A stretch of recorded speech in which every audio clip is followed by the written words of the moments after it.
గురుభ్యో నమః. కృష్ణరాయభారం విఫలమైంది. కురు పాండవ మహాసంగ్రామము తప్పనిసరి అయింది. పాండవుల తరపున 7 అక్షోహిణీలు, దుర్యోధనుడి తరపున 11 అక్షోహిణీలు యుద్ధానికి సిద్ధంగా ఉన్నారు. యుద్ధానికి ఆరంభ సూచికలు కూడా ప్రారంభమయ్యాయి. కృష్ణుడు రథసారథి, అర్జునుడు రథి. అర్జునుడు అంటాడు, బావా ఒక్కసారి రథాన్ని ఉభయ సేనా మధ్యానికి తీసుకెళ్ళి దుర్యోధనుడి తరపున యుద్ధాన్ని చేయడానికి వచ్చిన వీరుని చూస్తాను అన్నాడు. సరే, కృష్ణుడు రథాన్ని ఉభయ సేనా మధ్యానికి తీసుకొచ్చాడు.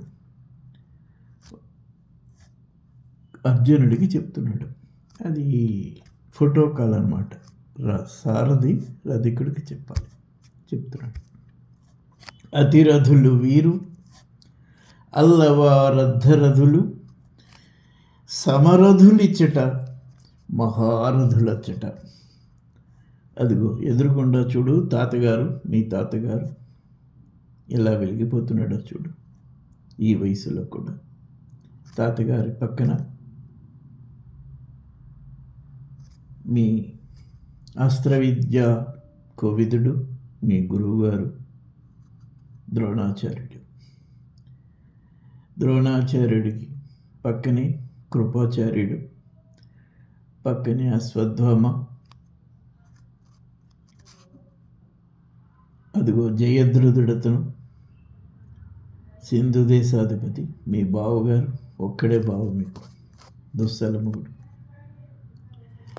అదిగో అతడు భద్రగజము వీపు పైన అక్షోహిణిల్ 11 తన్ను బలిసి కొలవ వెళ్ళగొడుగు కింద వేంచేసి ఉన్నాడు మీ పెద్ద తండ్రి గారి పెద్ద కొడుకు, మీ దుర్యోధనుడు. అతని ఆనుకునే కర్ణుడు.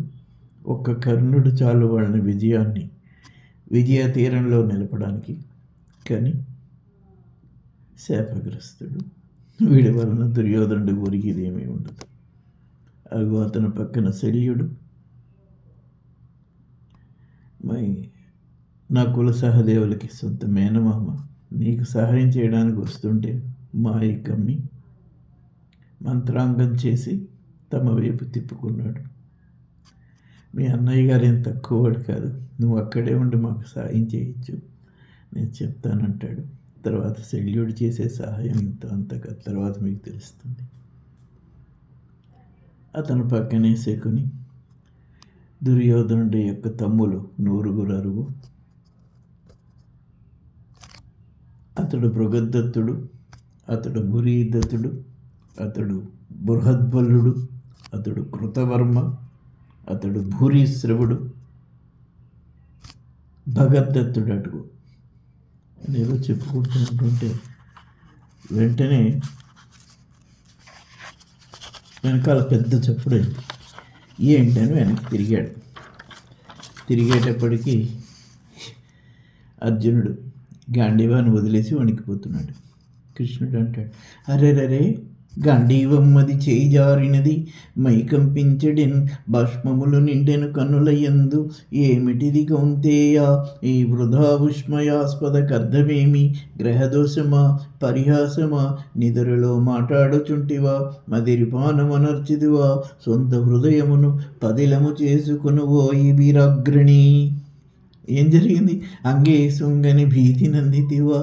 ద్రోణాచార్యుని గన్న ఆతురతయ ధృతరాష్ట్ర శతంబే కంపరమించిన గాంగేను గన్న ఆతురతయ కాకున్న సంగ్రామమే సింగారమగు రాచపొట్టువనగా ఇంతటి వైక్లభ్యము చిత్తము చిక్కబట్టుము చజింపుము బేలతనము మోము పైకెత్తుము ధైర్యము చెదరనీకము కొంపలు మునుగునయ్యా మీ తత్తరపాటు ముఖార విందం పరులు పసిగట్టిరేని పోనెత్తు రథము అచట వినిపించదన్ తప్పదు హింస వృధా వ్యధ నీకేలా రథమును వెనకకు మరల్చి తినేని సాయమరుదంచిన ఎందరు దారుణీపతులు దెప్పరుటయ్య మీసములు తిప్పితివా సభలు నాడటులు గొప్పలు పలికి నేడిటిల దిగవలుబడి దిగ్భమ చెందనెత్తువ బండారం మది బయటపడ్డదని వ్యాకోలం చేయరా రాజుకి రెండే స్వర్గము జయము ఇంక వేరే మార్గము లేదు ఇక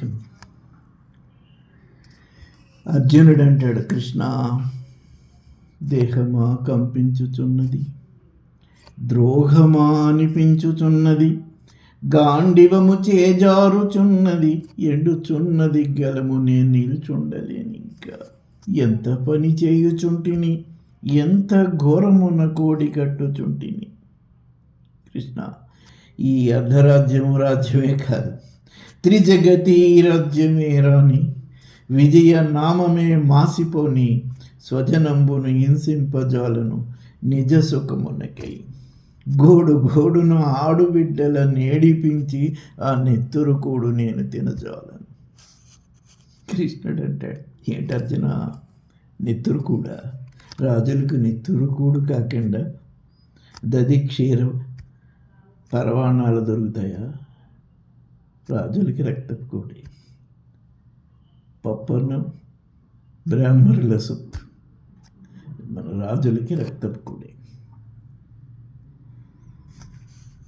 రది అయి గాండివమోని పల్గునుడు పోరాటం సాగింపగా, సారథి అయి సౌరి పగ్గములోని రథమున్ నడిపించగా, ప్రధనం వెదిరించి నిల్వంగలడ పాలాక్షుండైన వృధా వ్యధ నీకేలరా వీర భారత కుమార విల్లు చేపట్టరా.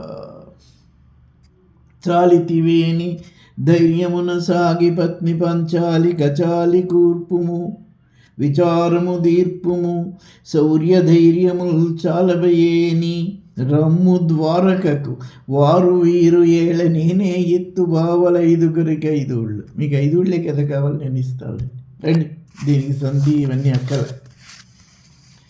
అర్జునుడు అంటాడు, కృష్ణ ఏమంటున్నావు? నా శౌర్యం నీకు తెలియదా? నేను భయపడితే మాట్లాడుతున్నాను అనుకుంటున్నావా?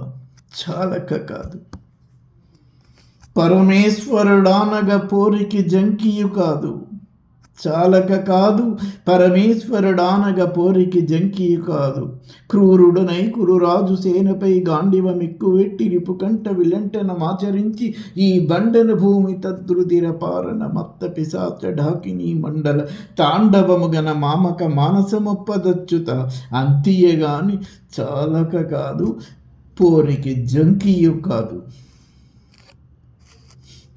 అర్జున విధి బలీయము న్యాయము గెలుచు నిల్చు సత్యము నశించు స్వార్థము సదా యుగధర్మమిదే కలుగోయి, కన్గొన్మిక అంత్యకాలమున 9 బిడ్డల తండ్రికైన పిండమిడు దిక్కుగలగదకటా గ్రహచారము తప్పి వచ్చినన్.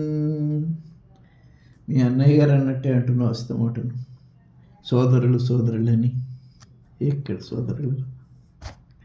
మృక్కుడి కౌరవాదములు మోసము చేసి ఉరోదరములో దొక్కిరి మిమ్ము ఉక్కు పాదాలతో, ద్వేష విషరోషార్చులన్ గ్రక్కిరి లక్క ఇండ్ల నిడి కాల్చిరి, బంధువులన్నదమ్ములంచు చుటరికము చూపెదవు ఈ కుటిలాత్ములందునన్.